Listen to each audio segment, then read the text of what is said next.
नारायण नारायण नारायण नारायण।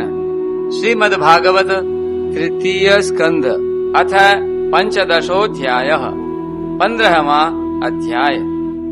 जय विजय को सनकादि का शाप।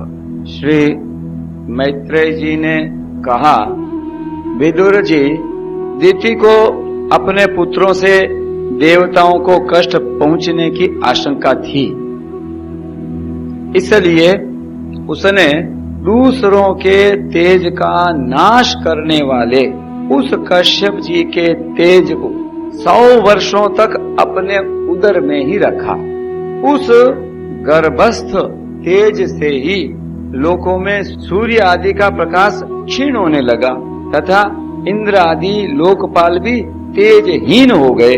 तब उन्होंने ब्रह्मा जी के पास जाकर कहा कि सब दिशाओं में अंधकार के कारण बड़ी अव्यवस्था हो रही है। देवताओं ने कहा, भगवान, काल आपकी ज्ञान शक्ति को कुंठित नहीं कर सकता, इसलिए आपसे कोई बात छिपी नहीं है। आप इस अंधकार के विषय में भी जानते ही होंगे। हम तो इससे बड़े ही भयभीत हो रहे हैं। हे देवाधिदेव, आप जगत के रचयिता और समस्त लोकपालों के मुकुट मणि हैं। आप छोटे बड़े सभी जीवों का भाव जानते हैं।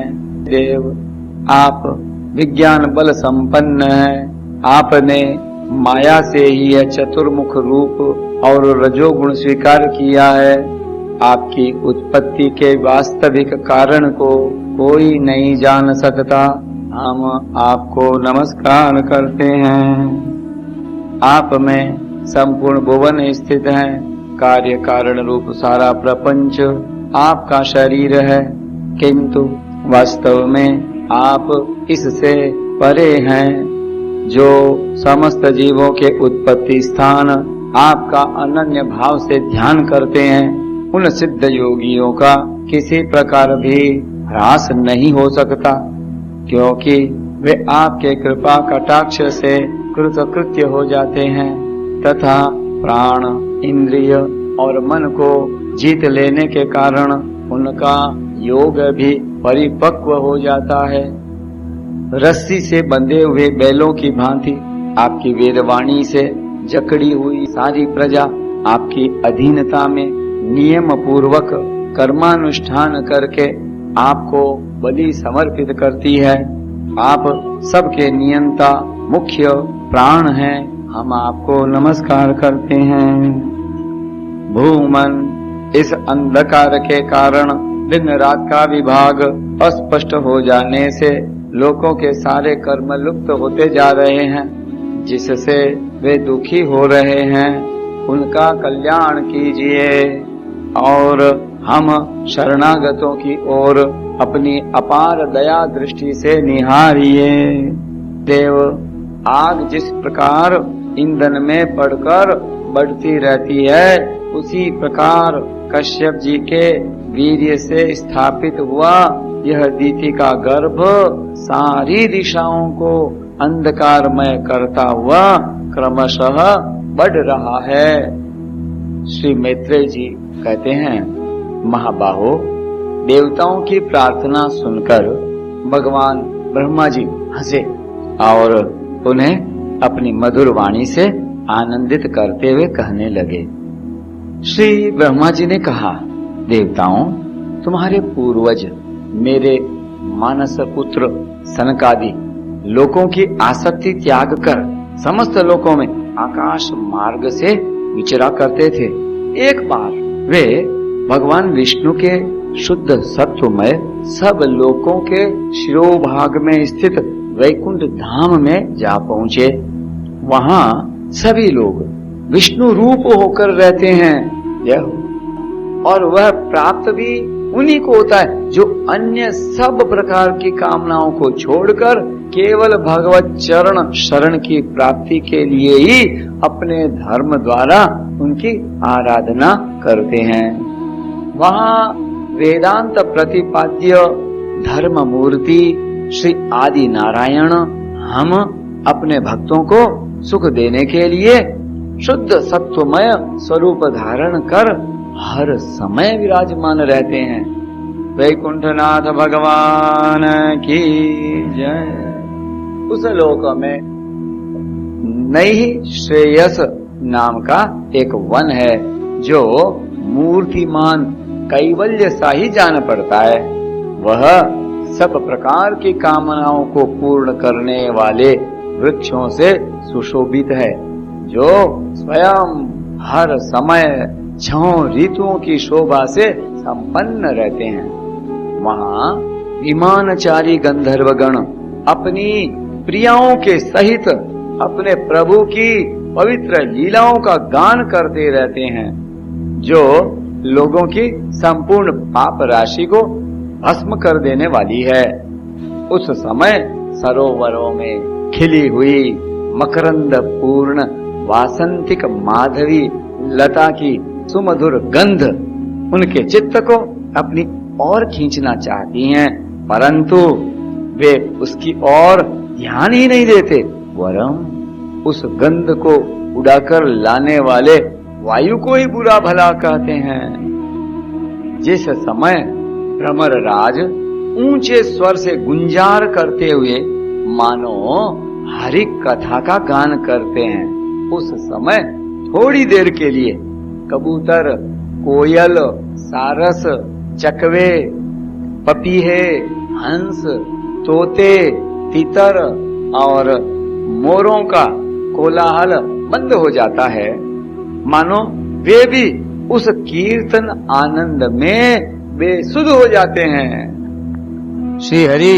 तुलसी से अपने श्री विग्रह को सजाते हैं और तुलसी की गंध का ही अधिक आदर करते हैं। यह देखकर वहाँ के मंदार, कुंद, कुरबक, तिलक वृक्ष, उत्पल, रात्रि में खिलने वाले कमल, चंपक, अर्ण, पुन्नाग, नागकेसर, बकुल, मौलसिरी, अंबुज, दिन में खिलने वाले कमल और पारिजात आदि पुष्प सुगंध युक्त होने पर भी तुलसी का ही तप अधिक मानते हैं। बोले तुलसी महारानी की जय। वह लोक वैदूर्य, मरकत मणि, पन्ने और सुवर्ण के विमानों से भरा हुआ है। ये सब किसी कर्म फल से नहीं, बल्कि एकमात्र श्री हरि के पाद पद्मों की वंदना करने से ही प्राप्त होते हैं। उन विमानों पर चढ़े हुए कृष्ण प्राण भगवत भक्तों के चित्तों में बड़े बड़े नितंबों वाली सुमुखी सुंदरियां भी अपनी मंद मुस्कान एवं मनोहर हास परिहास से काम विकार नहीं उत्पन्न कर सकती। परम सौंदर्यशालिनी लक्ष्मी जी, जिनकी कृपा प्राप्त करने के लिए देवगण भी यत्नशील रहते हैं, श्री हरि के भवन में चंचलता रूप दोष को त्याग कर रहती हैं। जिस समय अपने चरण कमलों के नूपुरों की झनकार करती हुई वे अपना लीला कमल घुमाती हैं, उस समय उस कनक भवन की स्फटिकमय दीवारों में उनका प्रतिबिंब पड़ने से ऐसा जान पड़ता है मानो वे उन्हें बुहार रही हों। जय हो। प्यारे देवताओं, जिस समय दासियों को साथ लिए वे अपने क्रीड़ावन में तुलसी दल द्वारा भगवान का पूजन करती हैं, तब वहाँ के निर्मल जल से भरे हुए सरोवरों में, जिनमें मूंगे के घाट बने हुए हैं, अपना सुंदर अलकावली और उन्नत नासिका से सुशोभित मुखारविंद देखकर यह भगवान का चुंबन किया हुआ है, यूं जानकर उसे बड़ा सौभाग्यशाली समझती हैं। जो लोग भगवान की पाप हारिणी लीला कथाओं को छोड़कर बुद्धि को ये नष्ट करने वाली अर्थ काम संबंधिनी अन्य निंदित कथाएं सुनते हैं, वे उस वैकुंठ लोक में नहीं जा सकते। हाय, जब वे अभागे लोग इन सारहीन बातों को सुनते हैं, तब ये उनके पुण्यों को नष्ट कर उन्हें आश्रयहीन घोर नरकों में डाल देती हैं। यन्न व्रजन्त्यघविदो रचनानुवादात् शृण्वन्ति येऽन्य विषयाः कुकथामतिग्निः यास्तु श्रुता हतभगैर्नृभिरात्तसारास् तांस्तान् क्षिपन्त्य शरणेषु तमसु हन्त। आहा, इस मनुष्य योनि की बड़ी महिमा है। हम देवता लोग भी इसकी चाह करते हैं। इसी में तत्व ज्ञान और धर्म की भी प्राप्ति हो सकती है। इसे पाकर भी जो लोग भगवान की आराधना नहीं करते, वे वास्तव में उनकी सर्वत्र फैली हुई माया से ही मोहित हैं। देवाधिदेव श्री हरि का निरंतर चिंतन करते रहने के कारण जिनसे यमराज दूर रहते हैं, आपस में प्रभु के सुयश की चर्चा चलने पर अनुराग जन्य व्यूहलतावश जिनके नेत्रों से अविरल अश्रुधारा बहने लगती है तथा शरीर में रोमांच हो जाता है, और जिनके से शील स्वभाव की हम लोग भी इच्छा करते हैं, वे परम भागवत ही हमारे लोकों से ऊपर उस वैकुंठ धाम में जाते हैं। बोले भक्त और भगवान की जय। जिस समय सनकादि मुनि विश्व गुरु श्री हरि के निवास स्थान संपूर्ण लोकों के वंदनीय और श्रेष्ठ देवताओं के विचित्र विमानों से विभूषित उस परम दिव्य और अद्भुत वैकुंठ धाम में अपने योग बल से पहुंचे, तब उन्हें बड़ा ही आनंद हुआ। भगवत दर्शन की लालसा से अन्य दर्शनीय सामग्री की उपेक्षा करते हुए वैकुंठ धाम की 6 ड्योढ़ियां पार करके जब वे 7वीं पर पहुंचे, तब वहां उन्हें हाथ में गदा लिए 2 समान आयु वाले देवश्रेष्ठ दिखलाई दिए, जो बाजूबंद, कुंडल, किरीट आदि अनेकों अमूल्य आभूषणों से अलंकृत थे। उनकी 4 श्यामल भुजाओं के बीच में मतवाले मधुकरों से गुंजायमान वनमाला सुशोभित थी तथा बांकी भौएं, फड़कते हुए नासिकारंध्र और अरुण नयनों के कारण उनके चेहरे पर कुछ क्षोभ के से चिन्ह दिखाई दे रहे थे। उनके इस प्रकार देखते रहने पर भी वे मुनिगण उनसे बिना कुछ पूछताछ किए, जैसे सुवर्ण और वज्रमय किवाड़ों से युक्त पहले 6 ड्योढ़ियों को लांघ कर आए थे, उसी प्रकार उनके द्वार में भी घुस गए। उनकी दृष्टि तो सर्वत्र समान थी और वे निशंक होकर सर्वत्र बिना किसी रोक टोक के विचरते थे। वे चारों कुमार पूर्ण तत्वज्ञ थे तथा ब्रह्मा की सृष्टि में आयु में सबसे बड़े होने पर भी देखने में 5 वर्ष के बालकों से जान पड़ते थे और दिगंबर वृत्ति से नंग धड़ंग रहते थे। उन्हें इस प्रकार निसंकोच रूप से भीतर जाते देख उन द्वारपालों ने भगवान के शील स्वभाव के विपरीत सनकादि के तेज की हंसी उड़ाते हुए उन्होंने पैर तड़ाकर रोक दिया। यद्यपि वे ऐसे दुर्व्यवहार के योग्य नहीं थे।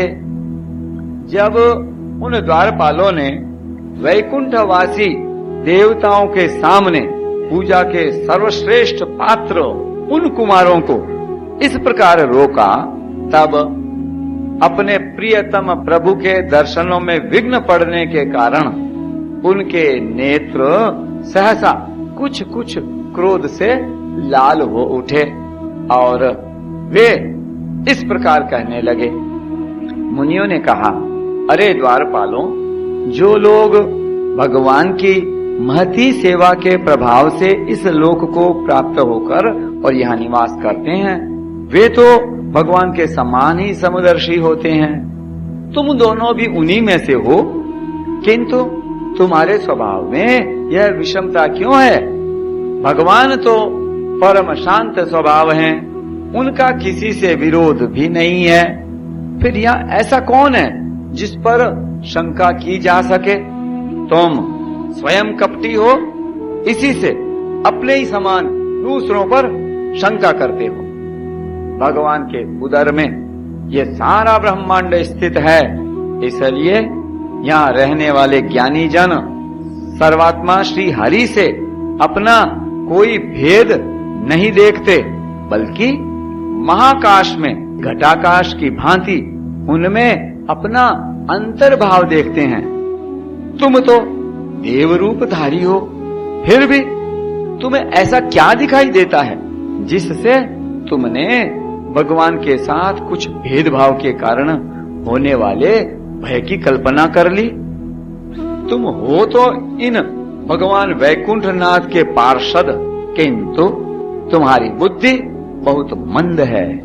अतएव तुम्हारा कल्याण करने के लिए हम तुम्हारे अपराध के योग्य दंड का विचार करते हैं। तुम अपनी मंद भेद बुद्धि के दोष से इस वैकुंठ लोक से निकलकर उन पापमय योनियों में जाओ जहां काम, क्रोध, लोभ, प्राणियों के ये 3 शत्रु निवास करते हैं। सनकादि के ये कठोर वचन सुनकर और ब्राह्मणों के शाप को किसी भी प्रकार के शस्त्र समूह से निवारण होने योग्य न जानकर श्री हरि के वे दोनों पार्षद अत्यंत दीन भाव से उनके चरण पकड़कर पृथ्वी पर लौट गए। वे जानते थे कि उनके स्वामी श्री हरि भी ब्राह्मणों से बहुत डरते हैं। बोले भक्तवत्सल भगवान की जय। फिर उन्होंने अत्यंत आतुर होकर कहा, भगवान हम अवश्य अपराधी हैं, अतः आपने हमें जो दंड दिया है वह उचित ही है और वह हमें मिलना ही चाहिए। हमने भगवान का अभिप्राय न समझकर उनकी आज्ञा का उल्लंघन किया है, इससे हमें जो पाप लगा है वह आपके दिए हुए दंड से सर्वथा धुल जाएगा। किंतु हमारी इस दुर्दशा का विचार करके यदि करुणावश आपको थोड़ा सा भी अनुताप हो तो ऐसी कृपा कीजिए कि जिससे उन अधमाधम योनियों में जाने पर भी हमें भगवत स्मृति को नष्ट करने वाला मोह न प्राप्त हो।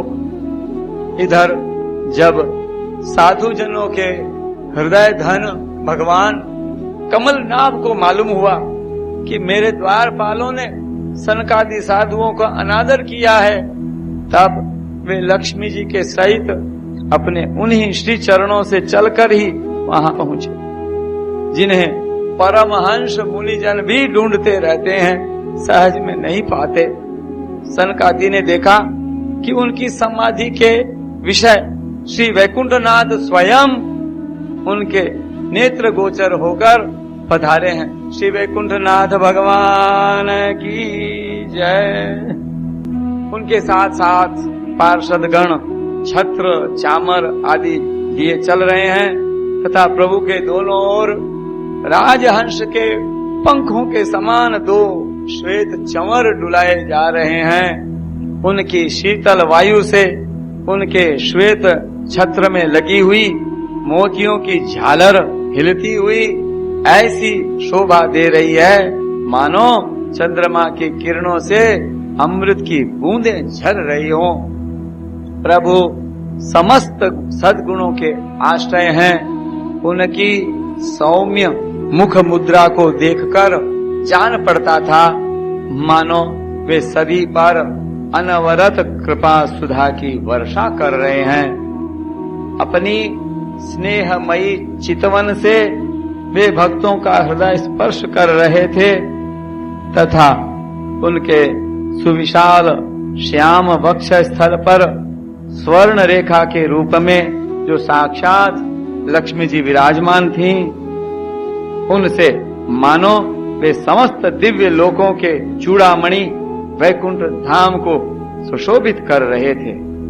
उनके पीतांबर मंडित विशाल नितंबों पर झिलमिलाती हुई करधनी और गले में भ्रमरों से मुखरित वनमाला विराज रही थी तथा वे कलाइयों में सुंदर कंगन पहने अपना एक हाथ गरुड़ के कंधे पर रख दूसरे से कमल का पुष्प घुमा रहे थे। उनके अमोल कपोल बिजली की प्रभा को भी लजाने वाले मकराकृत कुंडलों की शोभा बढ़ा रहे थे। उभरी हुई सुघड़ नासिका थी, बड़ा ही सुंदर मुख था।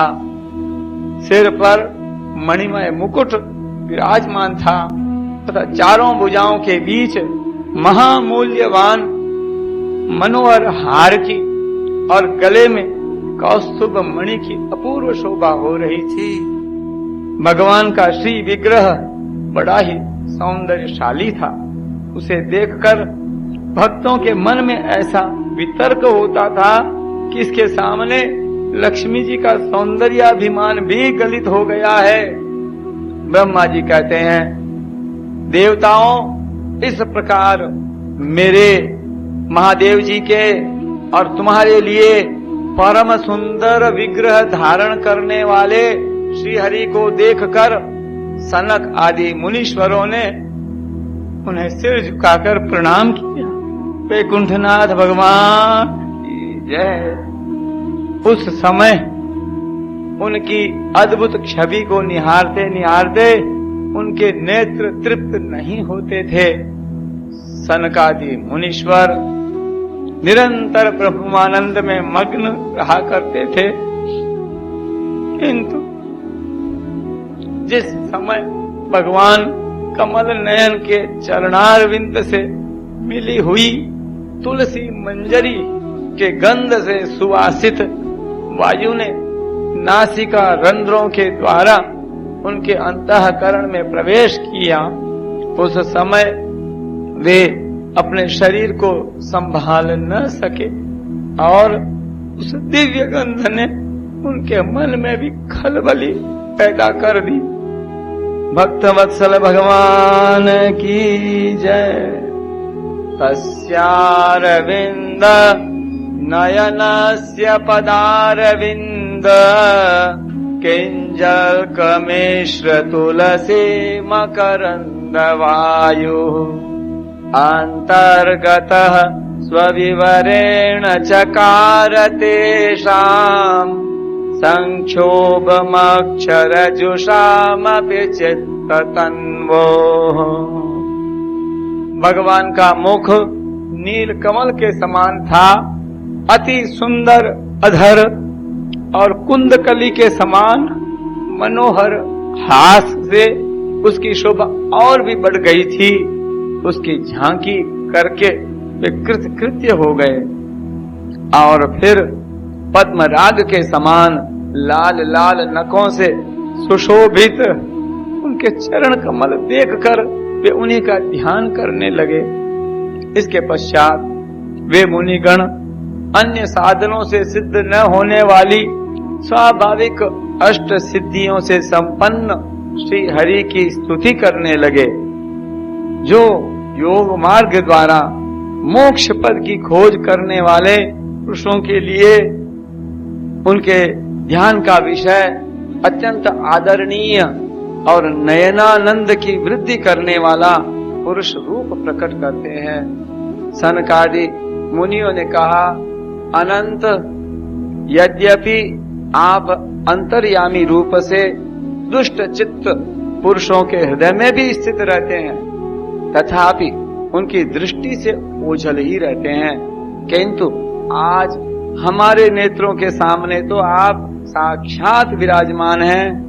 हे प्रभु, जिस समय आपसे उत्पन्न हुए हमारे पिता ब्रह्मा जी ने आपका रहस्य वर्णन किया था, उसी समय श्रवण रंध्रों द्वारा हमारी बुद्धि में तो आप आविराजे थे, किंतु प्रत्यक्ष दर्शन का मान सौभाग्य तो हमें आज ही प्राप्त हुआ है।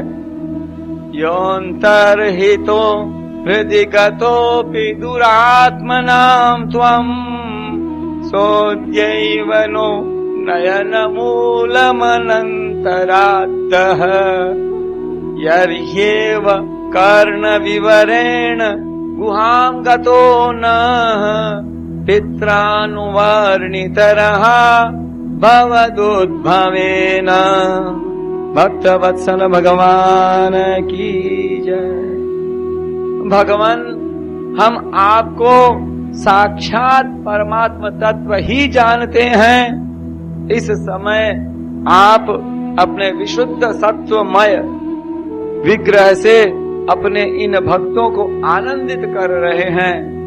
आपकी इस सगुण साकार मूर्ति को राग और अहंकार से मुक्त मुनिजन आपकी कृपा दृष्टि से प्राप्त हुए सुदृढ़ भक्ति योग के द्वारा अपने हृदय में उपलब्ध करते हैं।